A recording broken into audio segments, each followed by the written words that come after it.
is the Netflix side of the cinema side of things gone, and now we go over to the Netflix side of things. And Sharon, you saw a film about the artist whose name I have already forgotten. Clara Swift.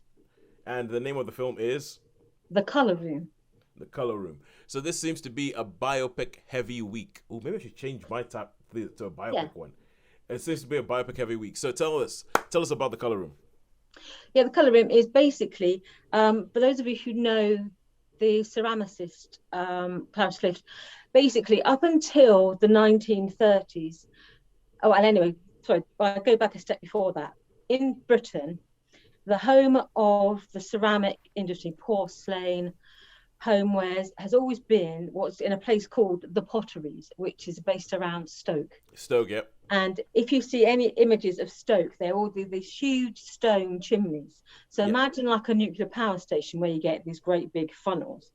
Basically, they're those shapes, but they're built out of these brick kilns. So they produced the Britain's and the world's porcelain and pottery on an industrial scale. It was part of the Industrial Revolution, of this mass production of potteries. And so at the beginning of the 20th century, this film is set between the wars. Yep. So, and the world is changing. There's been the Great War, and then the world has basically been plunged into a depression in the 20s. And then at the point in our film, it's the end of the 20s, beginning of the 30s, where the world was just coming out of that depression. And and Clara Swift is like one of these movers and shakers. She's a woman who's finally been able to sort of go into the workplace. She's done her craft. She's worked in all the different potteries around the place. So she's moved up from basically, there's the different sort of skill sets. If you come in on a basic level, basically you put transfers on plates where you wet the plate, you stick the transfer on, you rub it in, and then the next plate. And then you go up to a painter where you actually hand paint porcelain and pottery. And then you become a designer. And you can then design your own tableware or your own high-end ceramics. Yeah. And so she's worked her way around, and she's working in this one particular factory, but they're very known for a particular type of porcelain, British porcelain, which is like white with like rosebuds and sort of gilting around the edges. And when you think of a dinner service, that classic, yes, that's what they have been known for. But the whole industry has sort of basically been in a bit of a slump. They're not really making huge profits. Some of the potteries, the factories are closing down, and they're just trying to find new ways of innovate to basically sell more products. And that's where Clara Swift comes in. She's just been inspired by the new wave of art, like Art Nouveau, Art Deco, and she's just thinking, why can't we bring that sort of dynamic into pottery? Why is it sort of stuck in the 19th century? We want something that's modern and vibrant. And so she starts designing these like geometric shapes, these geometric patterns, these bold colours, a much freer style where you can see the brush strokes in her glazes. It just feels a bit more immediate. And so you see, it's a story of basically how her particular type of ceramics basically got into the mainstream.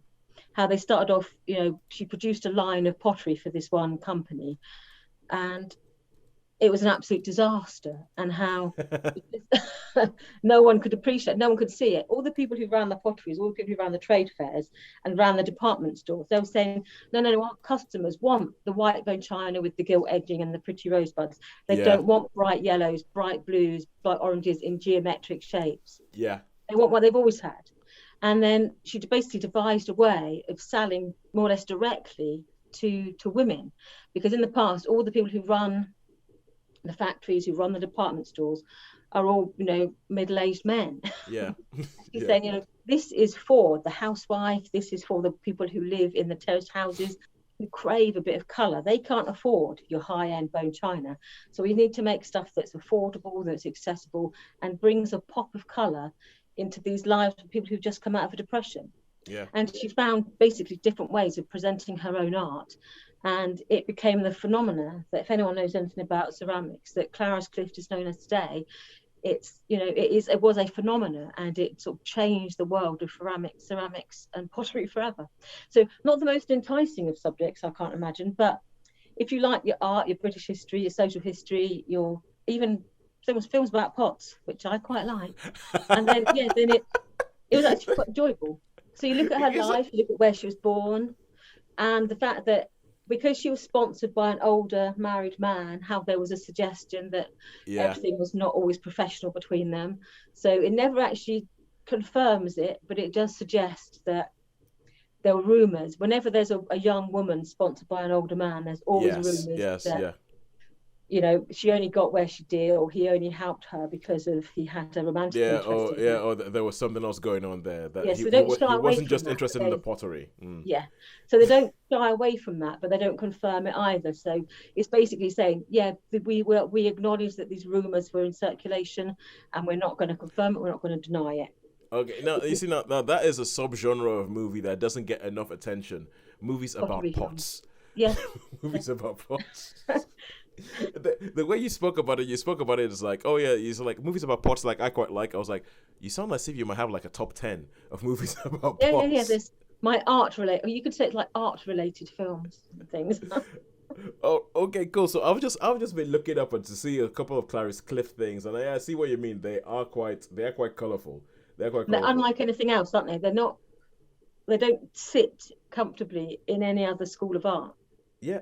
And also the thing about this is that you're talking about this film not being the most riveting thing, but obviously there is a push at the moment, which is a really really good push to have more stories told about the place that the place that underrepresented people have played in history. So, for instance, a woman in the 1920s making something that actually sort of like, that makes a big splash in the world, that becomes like a Yeah, business she in its ended up own right. selling something like 6 million pieces in her over her career. She sold about 6 million pieces of Yeah, and this was made by worldwide. Sky. It was made by Sky Cinema. It was released this year, so it's a really really recent film. And the fact that I just noticed who they got to star as Clarice Cliff. Yeah, Phoebe Dynevor, Phoebe Dynevor, fresh off of Bridgerton. Rachel Bridgerton, Fresh off of Matthew Bridgerton. Good, who is sort of I'm trying to think what is the Discovery of Witches he's in. His Discovery of Witches. He was in Watchmen. Downton He and Yeah, he just shows up in all sorts of stuff. He was in The Good Wife for a while. So they got themselves a David good. Morrissey's in it as one of the Potters. Yeah. Yeah, there's all these people popping in, and you go, Kerry Fox plays her mum. There's all sorts of actors. You're thinking, actually, this is a quality cast they've got here to play all these people. And they just thought it's run about time to tell her story. Yeah. There's run about time to tell, and yeah, I am totally up for that. So how many stars would you give The Color Room?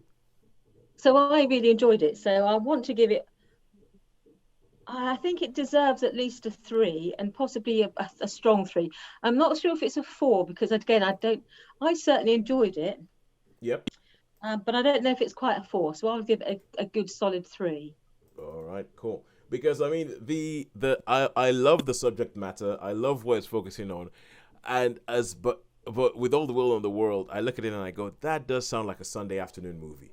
Absolutely. It's one of the ones I've seen it once, but I'm like, yep, seen that now. So films that I think really deserve like a 4 or 5 are ones that you think, you know what, I could sit and watch that again, and I feel like I've seen this, but I enjoyed it, but I've seen it now. So Well, yeah, it is. I I don't know about that because there are some films that I think are brilliant films that I will never watch again. yeah, Like, that is true, I suppose. Yeah. like 12 Years a Slave. I'm like, Yes. brilliant film. Never watching that again. No, I feel the same way. Yeah, it's a stunning, but yeah, I couldn't sit through that twice. Yeah, it's like, yeah, I'm not doing that to myself. It's Yeah. like I get it. It needs to be told, but not doing that to myself. I think also Detroit, maybe I would not watch Detroit again because that is a very good film, but my God, it's hard going.